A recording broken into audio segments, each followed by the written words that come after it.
Hello, I'm Nelson Liu, and thanks for joining us for Western Perspective. Well, the local government elections are on the way, with candidates vying for the top job in the City of Perth. One of this year's candidates for Lord Mayor of the Council is looking forward for its youth, outlining his plan to rejuvenate the city, claiming his time is now. In part one of our Perth Council election series, we talked to Mark Gibson about his goal if he's elected and his promise for young voters. Mark Gibson, thanks for joining us this week. Pleasure. So, why do you choose to run now? You've been a journalist for such a long time. Why switch profession? Well, I decided a few months ago. I've been campaigning for a couple of months already, but it's something I've thought about for a long time. I've lived in the city for almost 20 years, so I've taken a keen interest in the City Council. And over the past few years, I started giving it some thought, thinking one day I might like to run. And then earlier this year, I thought, now's as good as any time. Why not do it now? A fresh start for a new council. Someone like me who absolutely cares about our city, is completely independent and wants to get in there and make a difference. So why not? There are so much independent candidates out there too.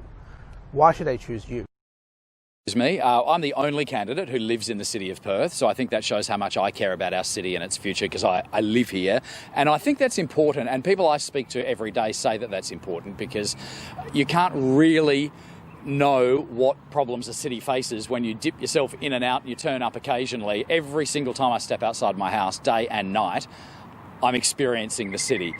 So yes, and the point about being independent, I've got no ties to big business, to a political party, or even to any other factions, and I'm not running on a ticket with other candidates. Some people are forming tickets, which in my view just forms big voting blocks and creates division on a council that we know what happened when we had a divided council last time. Things didn't end up too well. So I believe that independence of just coming in as a group of people who all want to do the right thing by the city, but also because I have some really great fresh ideas. I want to clean up the city. I want to make it more vibrant. I think one of the key things is bringing people back into our city, and they're not going to come back in unless they have a reason to. So I've got some really cool ideas about bringing people back into the city for both the benefit of businesses and residents. How are you going to deal with homelessness?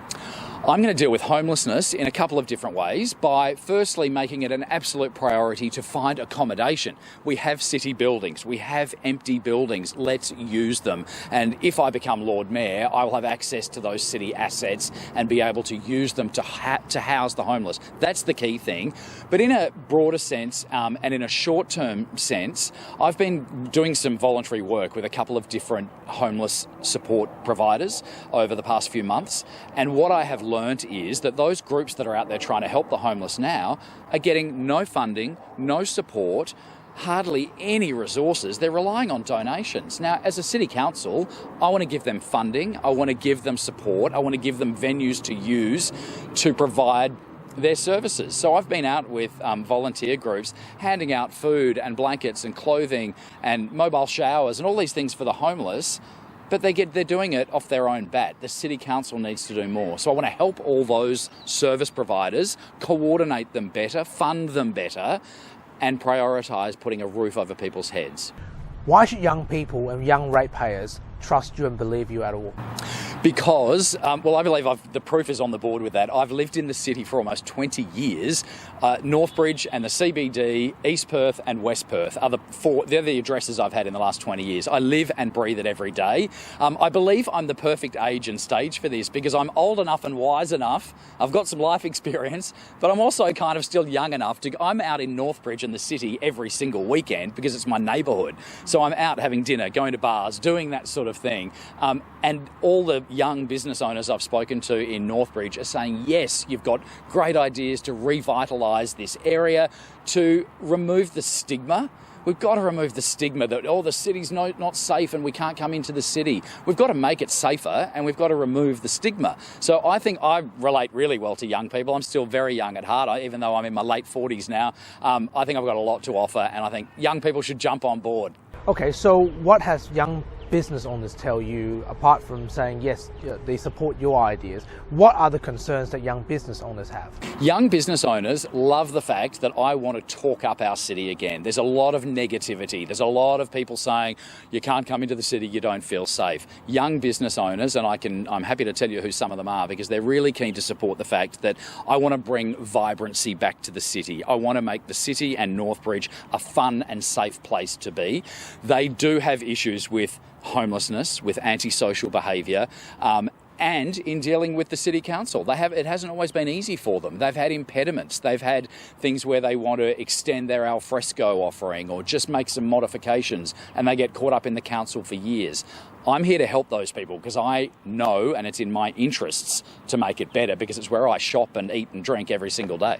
You also had an announcement today as well. Yeah, it was just to clarify my plans around Northbridge, and I have the support of many business owners in and around that William Street and James Street precinct. I want to block that area off to cars on weekends, starting with the Saturday nights, where from 6 p.m. Saturday there are no cars coming into William and James Street, so William Street between Rowe and Francis Street and James Street. So effectively from the cultural centre all the way down James Street, you create a boulevard, you create vibrancy, we improve lighting, we improve entertainment, we keep cars out, we set up drop-off zones on Rowe Street and Francis Street, so if you're coming into the city or you're coming in by Uber, you can get dropped off, you can get picked up, and then we hand the streets back to pedestrians. We make it vibrant and we make people feel safe. So that's my plan, to help bring vibrancy back to Northbridge and safety. And a lot of business owners have said, go for it. This will make such a big difference. You know, if you're going to put more people in, there needs to be more parking too, isn't it? So will there be increase of parking to back up your idea? There's lots of parking. There's lots of parking in Northbridge. A lot of it's probably not being used, but there are multi-storey car parks on Rowe Street and over near the museum, and there are car parks. To be perfectly honest, I'm trying to decrease the reliance on cars. I want us to be more pedestrian friendly, bike friendly, electric vehicle friendly. I mean, I want to lead from the front with some of these sorts of technologies. I want to embrace electric scooters. I want to find ways that we can get around where we're not so reliant on cars. Yes, Perth people love their cars, which is why we need to look at an hour free parking during the week, and we need to offer the parking options, absolutely, but we also need to explore the other greener options of transport, public transport, and walking and riding. That's the future, not cars. Before we finish this interview, let me give you a pitch again. Why should people choose you? So my pitch is pretty simple. I love Perth as much as anyone. I've proven it by I've been a broadcaster for 30 years, and I've been telling the stories of Perth for the past 20 years. And more than that, I live and breathe it every single day. So I'm living in the city, I experience it, and as a city resident, I want to make sure we make our city better. I don't want any sins of the past of the previous council. I will lead with integrity. I will treat homeless people with compassion and make it a priority to put a roof over their heads. I will revitalise our city, bring people back in, give them a reason to come in. And the bottom line is, I want people to fall in love with Perth all over again. I want to make it better. And as a city resident, I feel I'm in a really good position to do that. You want to reignite the fire? Absolutely. Mark Gibson, thanks for your time. Thanks, Ivan. And now, the AMA-WA's President Dr Andrew Miller provides his weekly COVID-19 update.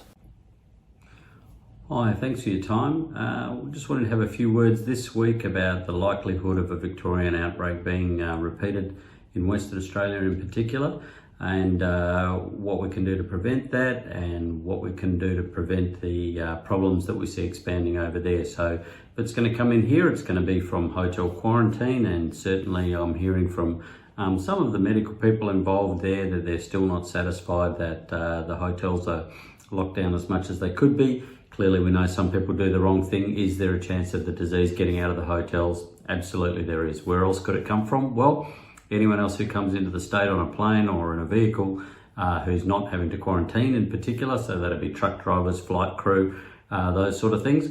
Nothing personal against anybody, but we know that you can have no symptoms and be carrying this disease and get it into our community. Is an outbreak inevitable? Probably. And therefore Western Australia has to ask itself, why would we be any different to Victoria? How could we avoid needing to go to a 6-week complete lockdown, which is destroying lives and businesses there right as we speak?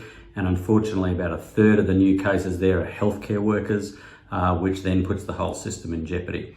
Well, let's look at how it happened. It gets out into the community, it gets into workers who are working multiple low-paid jobs usually. Nothing against any of those individuals, but once you're in a situation where you really need to keep working or you're not going to get paid in this current gig economy and you've got several different jobs, if you're infected, the incentive to keep on going is very, very high, particularly if, as we know, in about 40% of these cases, you've got no symptoms at the time you're infectious. So they're getting out there, they get into aged care, and once it gets into an aged care facility, we know that that spreads very quickly between residents and between staff members with tragic consequences. So what happens next? The aged care workforce, of course, very short in the first place, then stops coming to work.